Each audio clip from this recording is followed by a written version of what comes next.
nacional, conforme nos acercamos a diciembre, tiende a ir estabilizándose la agenda pública y el debate político en nuestro país, sobre todo después de que concluyen los procesos trascendentales de aprobación como el presupuesto en el Congreso de la República, y es eso precisamente lo que analizaremos este día, debido a que el día de ayer fue aprobado el presupuesto general de ingresos y egresos del Estado para el año 2022, y es el tema que estaremos conversando con nuestros invitados, el licenciado Luis Velázquez, economista, y el licenciado Edgar Balcells. Y previo a poder iniciar la conversación con ellos, le doy la bienvenida a Marinés Rivera. Muy buenas noches, Marinés. Buenas noches, Cristian. Qué gusto estar aquí contigo de nuevo a las 8:45 hablando de este tema, ¿no? Que siempre es tan emblemático justo a fin de año, pues prácticamente los esfuerzos del legislativo se enfocan en la aprobación del presupuesto, y no es sorpresa ver lo que vimos ayer, ¿no? Vimos algo similar el año pasado, esta vez una sociedad civil y una ciudadanía bastante más tranquila respecto a la decisión que tomó el legislativo. Sin embargo, habrá que ver pues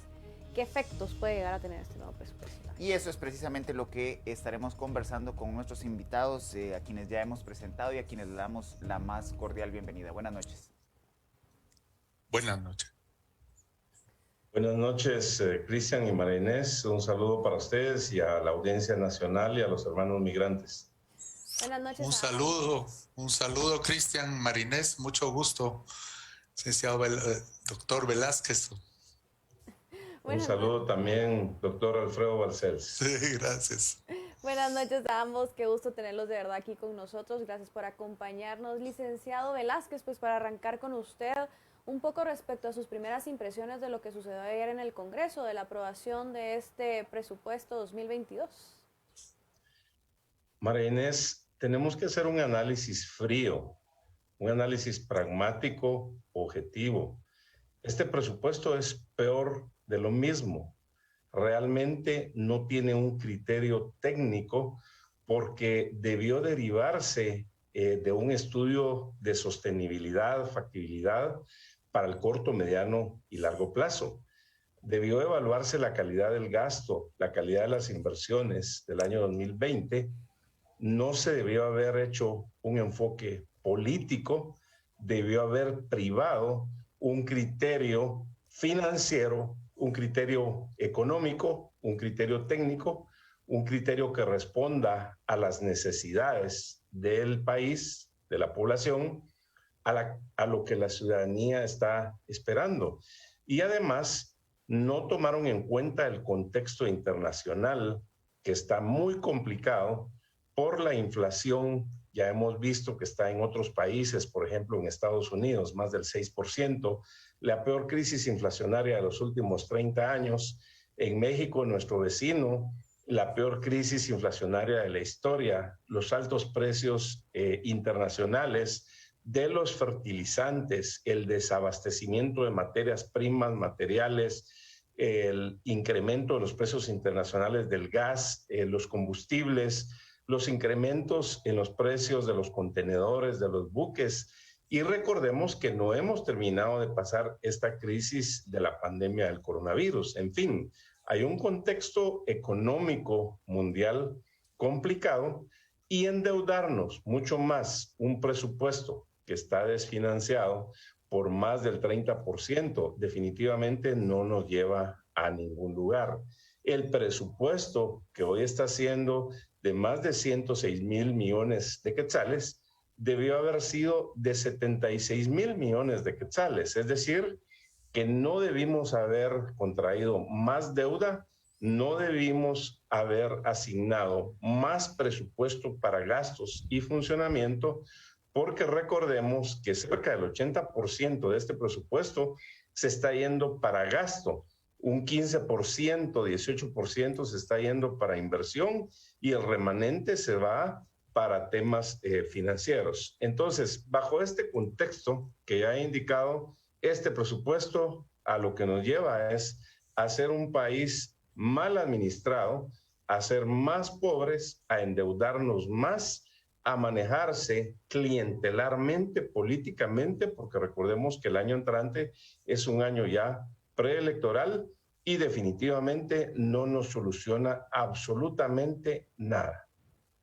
Doctor Balcells, conversemos sobre esta última argumentación del licenciado Velázquez de las fuentes de financiamiento, Por 1 millardo casi se alcanza el presupuesto de pandemia aprobado en ampliación del techo presupuestal durante el año 2020.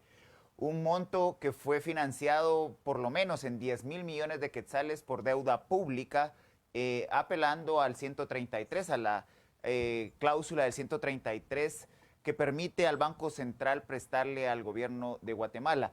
Estamos hablando de un presupuesto bastante abultado. ¿Cómo ve las fuentes de financiamiento, haciendo énfasis principalmente en la deuda bonificada, doctor Balcells? Sí, estimado Cristian y Marinés, es un gusto estar con ustedes.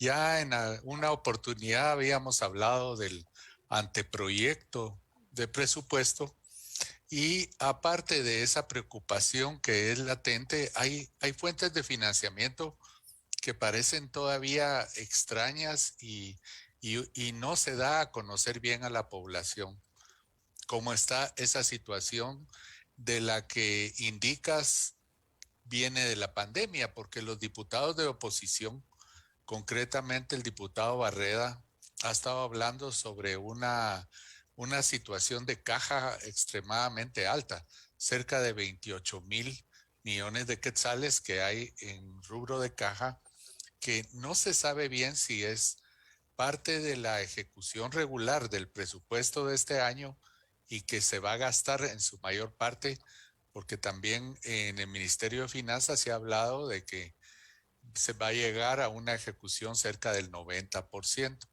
Sin embargo, persisten las dudas de que si hay una buena cantidad de fondos todavía de esos programas de la pandemia. A mí realmente no me queda claro.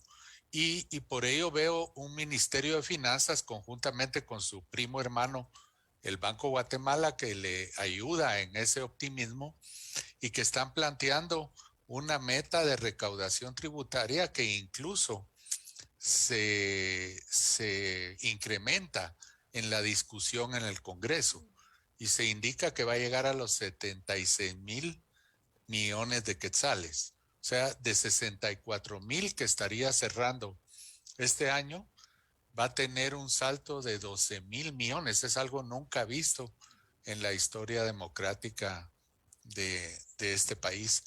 Pero me preocupan las asignaciones de gasto, que es una pregunta que a lo mejor la vemos después. Sin embargo, sí hay una preocupación del endeudamiento, sobre todo la parte de deuda bonificada con 3 o 4 bancos del sistema, que ya sabemos que son los que se tragan todo ese financiamiento, y un optimismo muy alto en términos de recaudación tributaria. Licenciado Velázquez, ¿cómo explicar esta situación? Porque previo a la aprobación del presupuesto, pues siempre hay algún involucramiento de parte de sociedad civil, de cierta forma, mesas técnicas que se conforman realmente para la discusión y para orientar pues este presupuesto del siguiente año. Sin embargo, luego en el Congreso de la República pues se aprueba, se hacen enmiendas de más de 290 millones adicionales. Digamos, ¿cómo explicar todo esto? ¿Dónde está la raíz del problema realmente en la aprobación de este presupuesto? Porque es algo que no solo se ve este año, se vio el año pasado, se ha visto durante años. Realmente, ¿dónde está pues la causa de este problema? Licenciado Velázquez. María Inés, gracias, y Cristian también.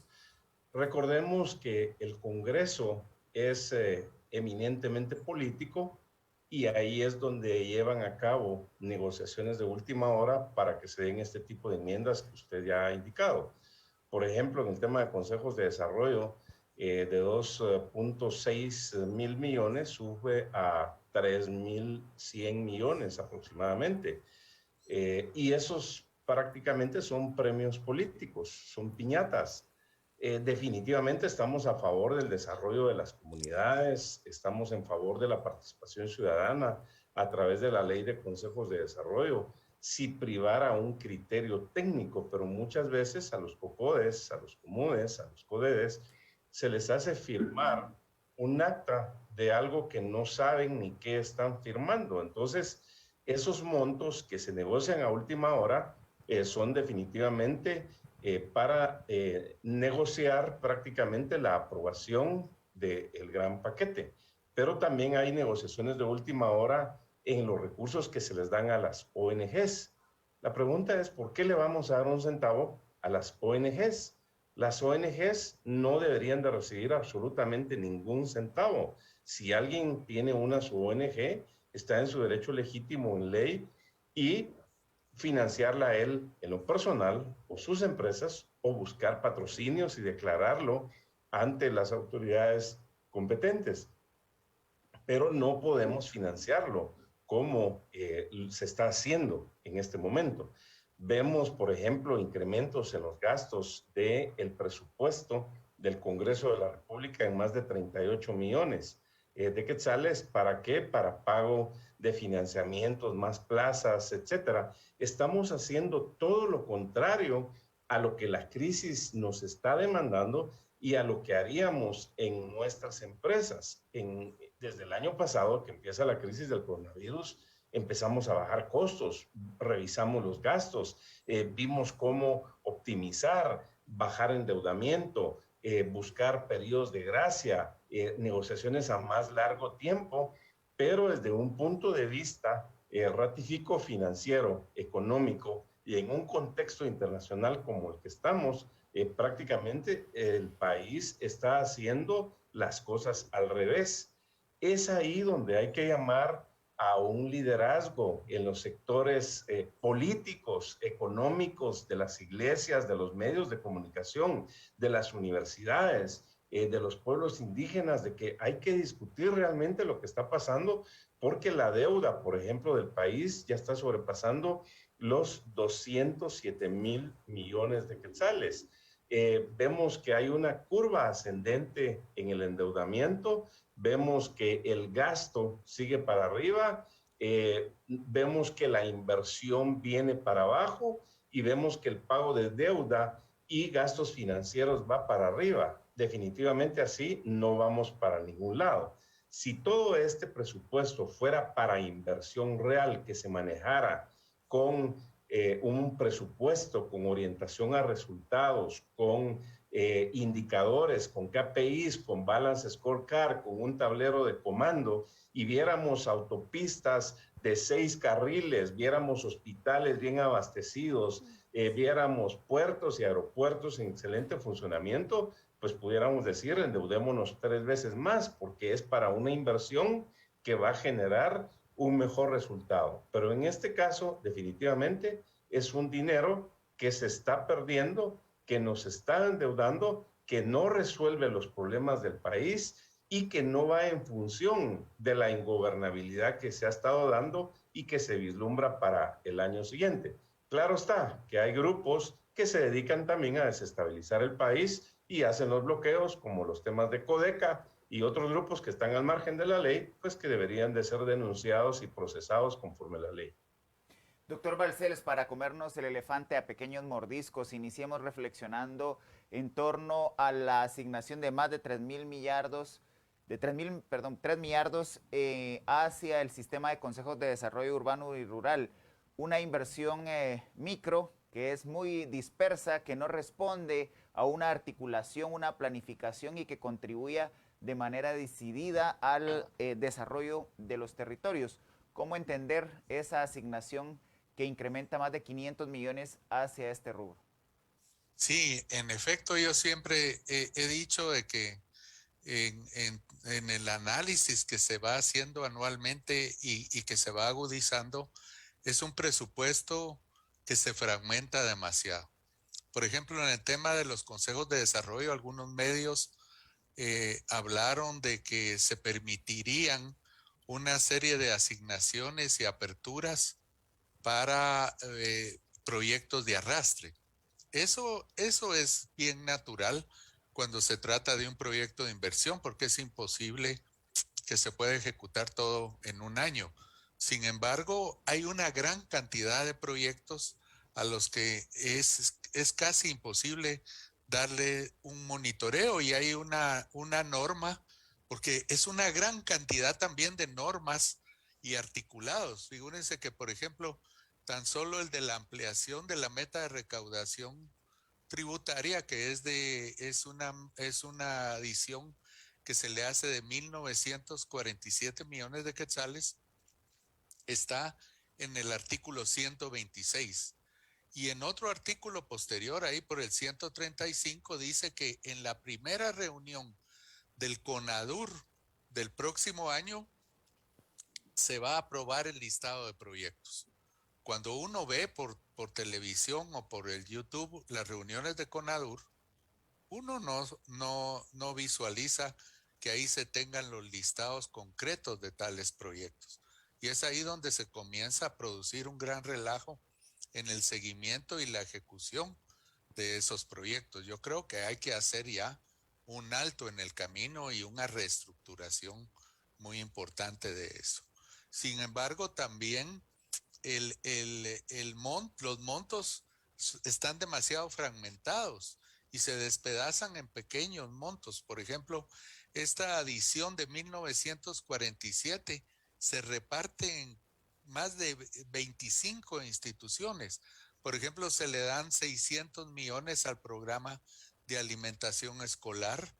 Se le da al Ministerio de Salud 578 millones para fortalecer diversos programas del COVID, dice, pero hay otra resolución, otra norma que dice que puede reasignar fondos el Ministerio de Salud para esa lucha que tienen los trabajadores temporales que llegaron al Ministerio de Salud a trabajar en los programas COVID y ahora quieren entrar en una gran cantidad al 011.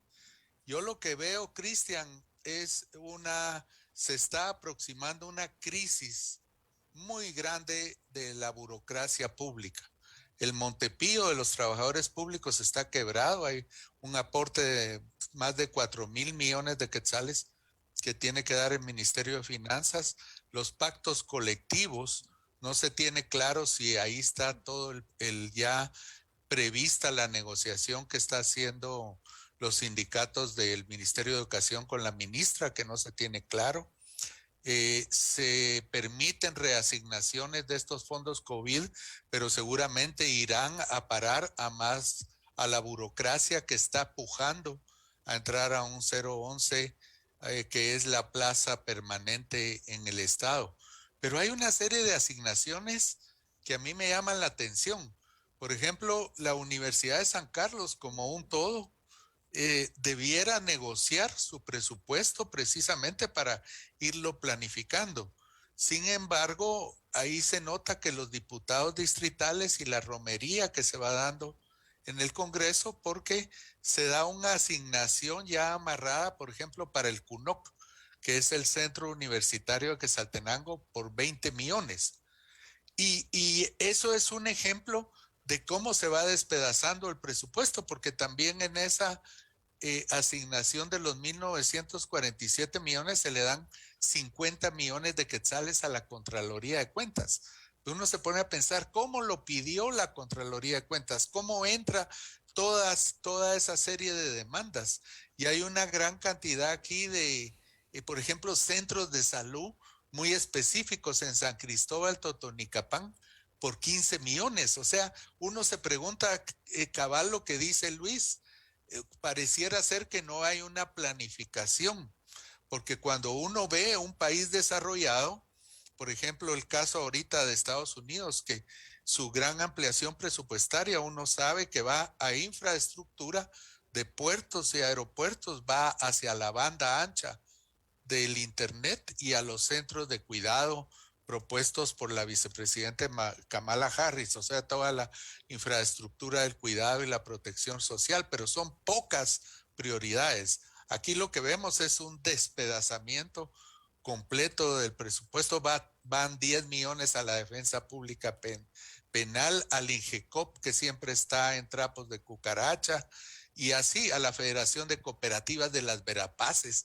con 25 millones. Yo no entiendo, por ejemplo, esos programas a Fedecovera, en realidad, cómo entra Fedecovera ahí con ese tipo de demandas. O sea, es un presupuesto que sí deja dudas sobre la calidad del gasto y muy atomizado.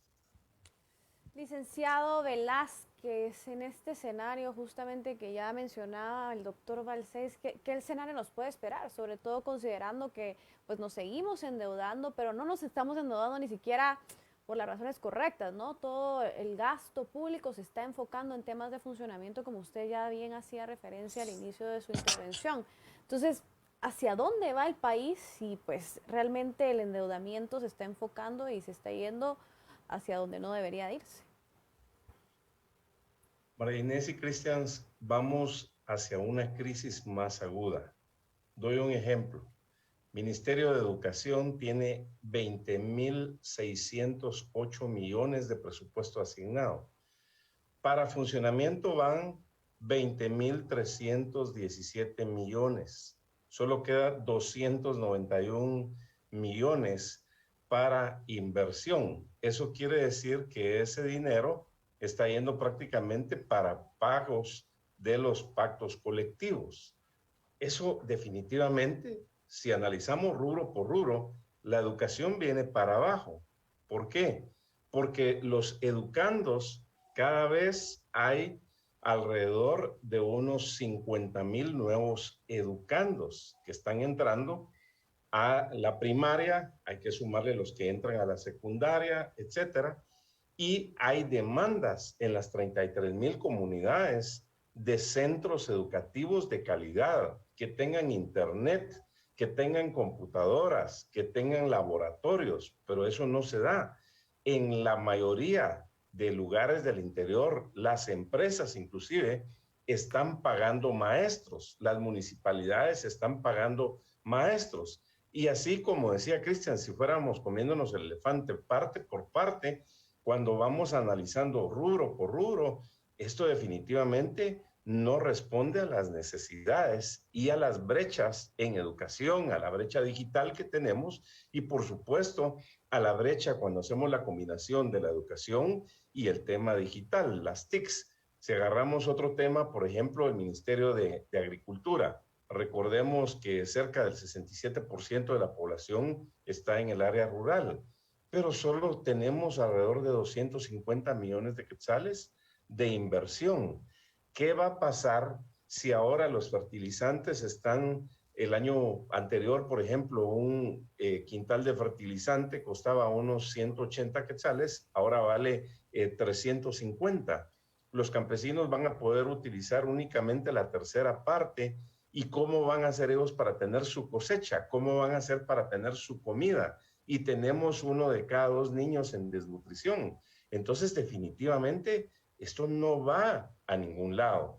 Hay una demanda de unos 20,000 kilómetros de carretera que necesitamos nuevos, aparte del mantenimiento de la red de carreteras que tenemos, aparte de las carreteras comunitarias, aparte de los aeropuertos que necesitamos, de ampliación de los aeropuertos, pero no se ve que ese dinero entre para invertir. Entonces, si quisiéramos relacionar este presupuesto con el tema de competitividad integral, que ahora tenemos que competir con el mundo, la respuesta es, ¿estamos invirtiendo en infraestructura? La respuesta es no, definitivamente. Entonces también estamos perdiendo competitividad para atraer inversiones, para crear empleos, para generar oportunidades. Veía un tuit, por ejemplo, del presidente Lasso del Ecuador que me puso muy contento y que decía, Ecuador, sus metas para los próximos 4 años es atraer 30,000 millones de dólares de inversiones. Y aquí a duras penas estamos llegando a 1,000 millones. Es decir, que para alcanzar a lo que hace Ecuador, nosotros necesitaríamos 30 años. Eso no puede ser. En síntesis, aquí la ecuación está mala, no cuadra. Como se dice en términos bancarios, aquí se le pone la tecla cuadradora, se arregla, después se olvida, pero el resultado es más gasto, más deuda, menos inversión, menos competitividad, menos infraestructura y por ende eso conlleva a una mayor gobernabilidad, a una mayor insatisfacción de las funciones que tiene que cumplir el Estado para la población en general y definitivamente esto no nos lleva a elevar la competitividad que nosotros queremos. Recordemos que en el tema de la medición de competitividad de país del Foro Económico Mundial, lejos de ir mejorando, hemos empeorado. Así que lo que ha pasado tiene que ser un análisis de reflexión para cada uno de los guatemaltecos, un análisis de reflexión para cada uno de los sectores, de los gremios y todos los que conformamos el país, de que definitivamente se tiene que reencauzar en el rumbo correcto, porque desde el punto de vista financiero, económico y en el contexto internacional que estamos viendo, este presupuesto definitivamente no responde a las necesidades reales del país y ha sido creado, aprobado y va a ser implementado con un criterio político, pero no tiene un criterio técnico y mucho menos indicadores, y menos aún una gestión por resultados que responda a lo que realmente necesitamos. Doctor Balcells, también en este presupuesto se permite el uso de recursos no ejecutados durante el ejercicio fiscal 2021 para el periodo fiscal 2022. Y esto pues contraviene otro tipo de normativas específicas del presupuesto.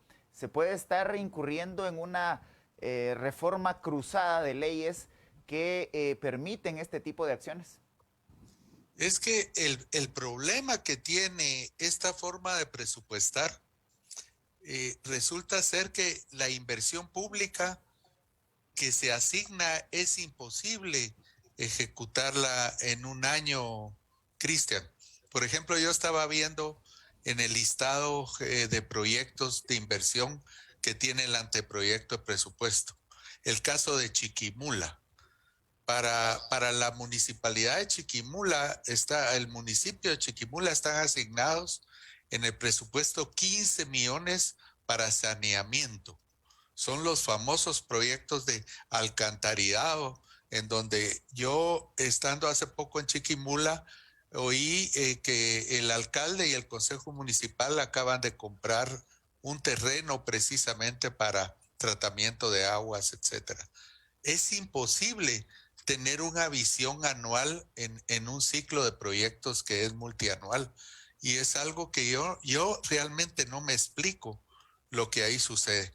En algún tiempo la Contraloría de Cuentas incluso hizo un intento de ir controlando la gran cantidad de proyectos a través de cámaras de televisión, y fue un tema que el Congreso lo cortó, o sea, tener un sistema de cámaras sobre la evolución del proyecto. O sea, el tema es que nadie está siguiendo adecuadamente esa gran cantidad de proyectos pequeños que se van ejecutando y que traspasan el ciclo del año, y eso es lógico en la inversión pública. Sin embargo, siguen introduciendo cada año 16,000 millones. De esos 16,000 millones, algunos van para el Ministerio de Comunicación, pero una gran parte va para el sistema de consejos de desarrollo y las municipalidades. Pero son los famosos, los que nosotros llamamos proyectos hormiga.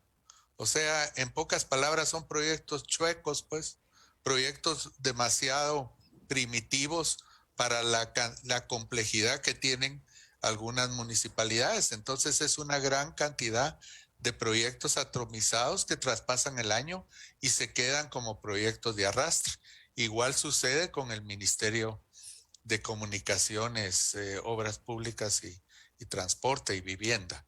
Entonces, en ese sentido hay que hacer un alto en el camino, que es lo que debiera hacer el sistema de consejos de desarrollo y el Consejo Nacional de Desarrollo Urbano y Rural, en donde hay múltiples participantes de la sociedad civil, y hacer una evaluación profunda de ese sistema de proyectos que no se ha hecho hasta el momento.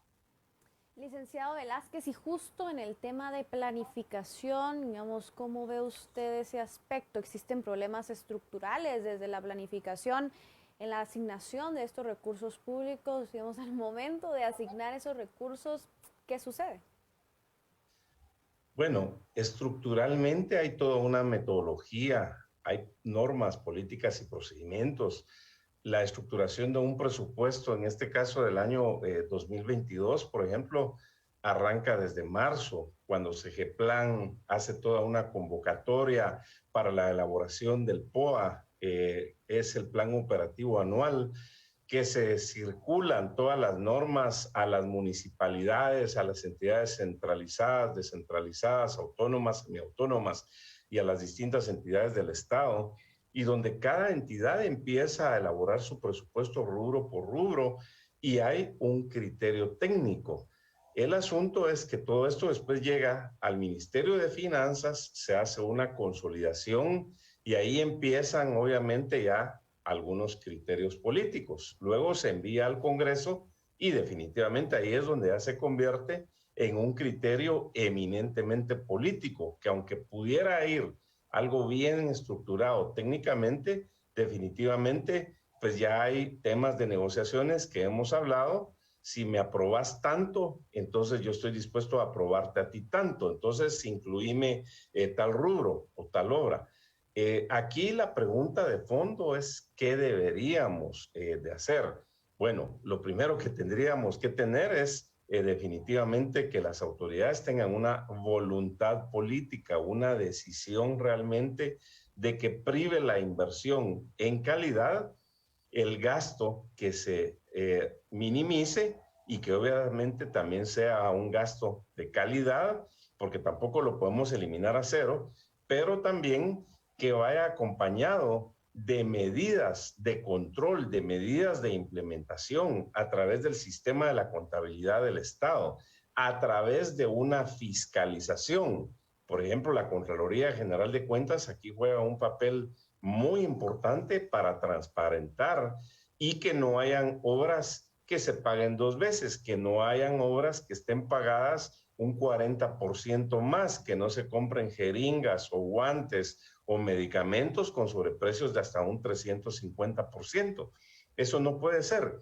Y precisamente ayer en la noche veíamos un comunicado del sector empresarial donde dice que a partir del mes de enero del año 2022 se crea un observatorio permanentemente donde le van a dar un seguimiento detallado a este presupuesto. Es importante también reconocer que hay centros de pensamiento que hacen este tipo de ejercicios y se deberían de dar a conocer más, los medios de comunicación deberían de hacer más entrevistas relacionadas para que desde el mes de enero veamos realmente cómo va esa ejecución, pero más que cómo va la ejecución, porque está algo mal aprobado, desde este momento deberíamos de pensar qué vamos a hacer para el presupuesto del año 2023.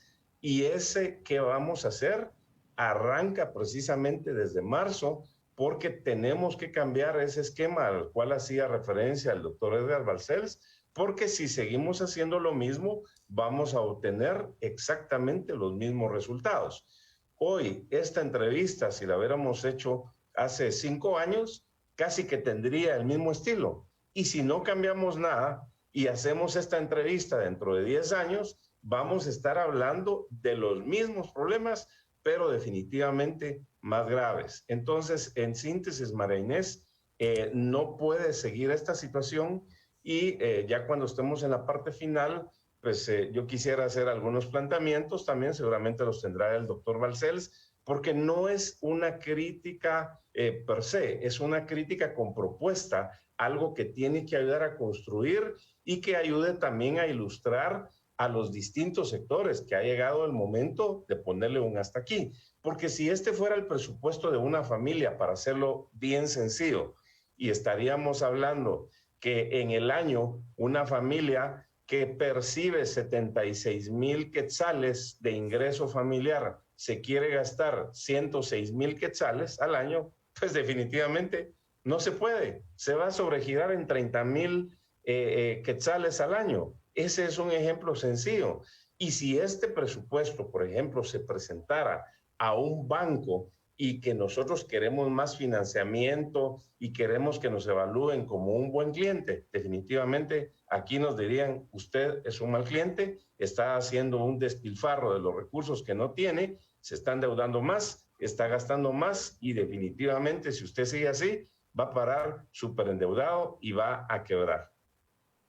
Doctor Balcells, el tema de las ONGs, algo que ha generado controversia a lo largo de la última década por lo menos, puesto que se les asignan fondos para actividades que es difícil poder fiscalizar. El tema de los dragados de los ríos, por ejemplo, se puede justificar el dragado de un río, sin embargo la evaluación física muchas veces no logra determinar si la obra se hizo. ¿Cómo fiscalizar que los recursos asignados a las ONGs, sobre todo las de reciente creación y las que tienen poca trayectoria en el país, realmente cumplan con las actividades para las cuales recibieron los fondos públicos? Bueno, resulta difícil fiscalizar si es una ONG que realmente no es conocida y participan dentro del presupuesto una gran cantidad de asociaciones diversas, ¿verdad? Por ejemplo, hay en el artículo 131, y quisiera decir que repetir y hacer eco de lo que dice Luis, pareciera ser que en el Congreso se trastoca toda la racionalidad que en algún sentido da el Ministerio de Finanzas. Y hay un articulado aquí, por ejemplo, el 131, que dice asignaciones especiales y va a un montón de ONGs. Por ejemplo, se programan asignaciones especiales y en el Ministerio de Gobernación se dan 3 millones de quetzales para el denominado Instituto de la Justicia Ciudadana, INJUCI. Sepa, no se sabe bien qué es lo que está haciendo ese instituto. Y dentro del Ministerio de Educación hay una gran cantidad de asociaciones también a los que se le asignan fondos. La asociación Actinamit, por ejemplo, tiene 6 millones de quetzales. Asociación Comunidad Esperanza, Asociación Centros Educativos, Asociación Futuro Vivo, Ceiba, Asociación de Obras Sociales de los Dominicos, de la Anunciatura, Asociación Pequeños Apóstoles de la Redención y una gran cantidad de asociaciones de ese tipo. Está Conguate aquí, el Instituto Jovid, Asociación Educando Mi País. O sea, lo que yo intuyo de todo esto es que al final es el Congreso el que planifica una gran cantidad de fondos. Incluso se le asignan a entidades medio gallo-gallina que están entre lo público y lo semiprivado, como el caso de UNAERC, y también eso habría que hacer un análisis de las entidades que están desconcentradas del Ministerio de Salud y que jalan recursos del Ministerio de Salud, pero no están bajo un esquema de planificación. Y hay, por ejemplo, un aporte específico a la Unidad Nacional de Atención, UNAERC, del enfermo renal de 30 millones de quetzales, pero se le está dando un fin sumamente específico también, que dice consistente en la adquisición de hierro, sacarosa de hierro y otra serie de insumos sintéticos, de medicamentos que tienen que ver con el tratamiento de la enfermedad renal, pero además se le instruye al Ministerio de Salud Pública para reprogramar dentro de su presupuesto, que es un vicio que se ve en mucha de la normativa del Congreso, para dar un monto adicional de 10 millones de quetzales a la UNAERC. Entonces, lo que yo intuyo ahí, Cristian, es que es una gran romería, ¿verdad? El que tenga más saliva, el que esté ahí vinculado a algunos de los diputados, a la hora de la aprobación del presupuesto van introduciendo las diferentes iniciativas y se va tremendamente atomizando el presupuesto. En lugar de emprenderse un esfuerzo de descentralización dentro del Estado y trasladar a entidades estatales bajo un marco de delegación y desconcentración de recursos, lo que hay es una competencia de cooperativas y organizaciones no gubernamentales y organizaciones privadas en salud, que se denomina y fundaciones.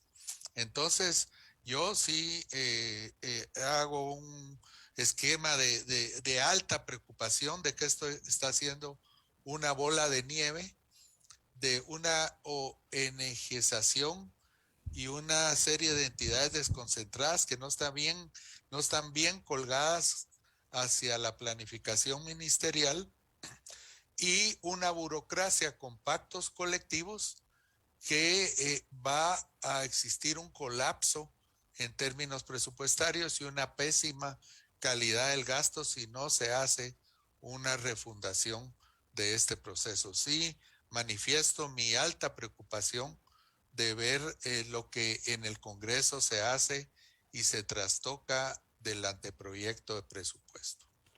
Licenciado Velázquez, ya lo mencionaba usted en su intervención anterior y ya en los minutos que nos queda, pues hablaba de reencauzar hacia el rumbo correcto, por dónde podemos empezar, cuáles serían las propuestas en torno a solucionar este problema que tenemos.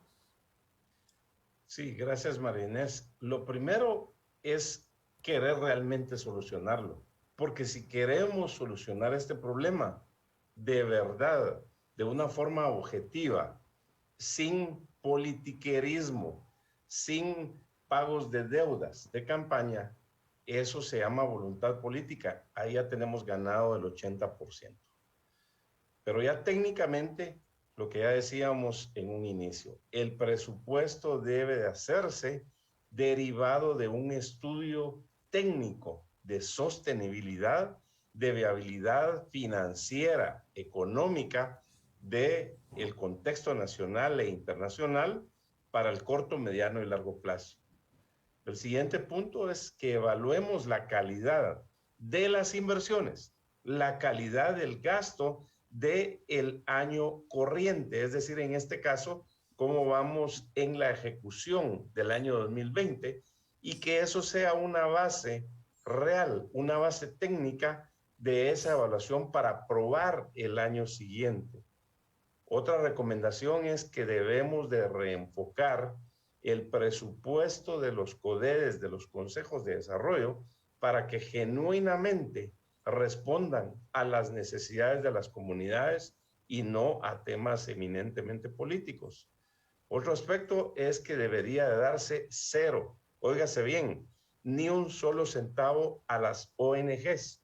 No tiene su razón de ser. Entonces, ¿para qué tenemos Estado? Porque si no diríamos, entonces, quitemos todo el Estado de Guatemala y manejémonos solo por ONGs. Eso no puede ser. Entonces, no debería darse un solo centavo a las ONGs. Se tienen que revisar los pactos colectivos. Esto le corresponde al Ministerio de Trabajo, a la Procuraduría General de la Nación y decir, estos pactos se van a denunciar y no podemos permitir que eso siga subiendo más y más porque se ha convertido en un barril sin fondo. Doctor Balcells, nos quedan pocos segundos para concluir la entrevista. Sus conclusiones en los últimos 30 segundos. Mis conclusiones, Cristian, es que debe haber una redefinición de la descentralización de recursos en aras de un robustecimiento institucional del Estado guatemalteco. Yo estaba escuchando con atención las noticias previas de Canal Antigua y, por ejemplo, veo ahí a la gobernadora de Baja Verapaz y toda la presión de una aldea, de un municipio, de una aldea que se llama San Gabriel, que quiere subir a municipio. Y que los vecinos, lo primero que estaban haciendo, imagínense, era construir el palacio municipal, donde se apoltrona un consejo municipal de burócratas, que lo vemos, por ejemplo, en el caso de los excesos como el de la Municipalidad de Guatemala, que se han publicado, el desborde de fondos. Y yo creo que esa atomización, esa balcanización, lo que puede traer es un caudillaje, que es lo que estamos viendo en la América Central, tipo lo que se está viendo de Nayib Bukele, por ejemplo, en El Salvador, porque ya es ingobernable el país con esa cantidad de fuerzas con las que se quiere quedar bien en aras de una gobernabilidad, en aras de un equilibrio, y se trata de un gobierno que llegó con muy pocos votos y está haciendo sus consensos y sus equilibrios en base a una repartidera de recursos y a una serie de voluntades de todo tipo. Muchas gracias, Yo creo doctor. que Le agradecemos. hay que redefinir eso, ¿verdad? A ambos el agradecimiento por habernos acompañado y haber hecho el análisis de este presupuesto ya aprobado. Buenas noches. Muchas gracias. Buenas noches. Así es, Tema que seguirá dando de qué hablar, Marínez. así es, sin duda alguna, así es, Cristian. Muy buenas noches a todos y le invitamos a que se siga informando con los noticieros de Canal